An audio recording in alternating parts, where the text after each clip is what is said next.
दोस्तों, जो देश कल तक भारत के नॉर्थ ईस्ट को लैंड लॉक्ड कहकर ताना मारता था, आज उसी का अरबों का कारोबार भारत की सरहद पर सड़ रहा है। ये सिर्फ एक राजनीतिक मोड़ नहीं है, ये तो एक आर्थिक भूकंप है जिसकी गूंज ढाका से दिल्ली तक सुनाई दे रही है।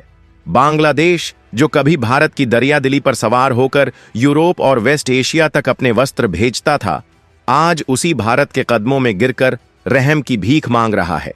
क्यों? क्योंकि भारत ने बिना कोई शोर मचाए एक चुपचाप चाल चल दी, और वो चाल बांग्लादेश की पूरी टेक्सटाइल इकोनॉमी की शिराओं को काट गई। आज हालत यह है कि 4,806 ट्रक, 3,446 करोड़ की माल असबाब भारत बांग्लादेश सीमा पर फंसी हुई है, सड़ रही है, दम तोड़ रही है, और साथ ही एक देश के घमंड की कहानी भी बिखर रही है। साल 2020 में भारत ने एक ऐसा कदम उठाया था जिसे सद्भावना की मिसाल कहा गया।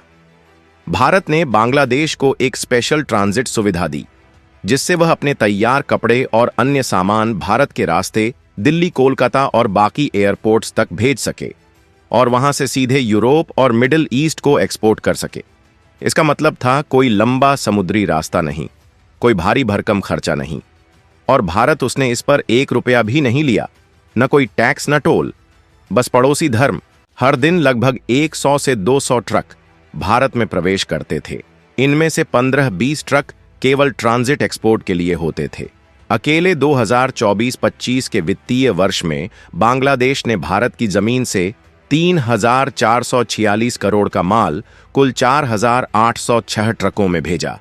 भारत ने बिना एक शब्द बोले, बिना कोई रुकावट डाले सब कुछ सहज चलने दिया। लेकिन दोस्तों, 2025 में सब कुछ बदल गया। भारत सरकार ने बांग्लादेश के नेताओं की बदली हुई जुबान और चीन के प्रति बढ़ती झुकाव को गौर से देखा, और एक दिन अचानक ट्रांजिट की सुविधा रोक दी गई। कारण बांग्लादेश के एक नामी नेता मोहम्मद यूनुस का चीन में दिया गया बयान, जिसने भारतीय कूटनीतिक गलियारों में आग लगा दी। भारत ने सीधे कोई बयान नहीं दिया, कोई प्रेस कॉन्फ्रेंस नहीं की, बस रास्ता बंद कर दिया। न शोर न प्रदर्शन, बस एक चुप्पी और एक रणनीतिक हथौड़ा।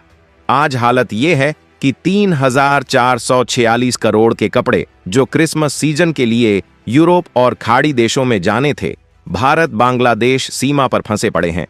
ट्रक वहीं अटके हैं, माल सड़ने लगा है, बांग्लादेशी व्यापारियों की नींद उड़ चुकी है, कस्टम अफसर असहाय हैं, और भारतीय सीमा एक साइलेंट तमाशा देख रही है।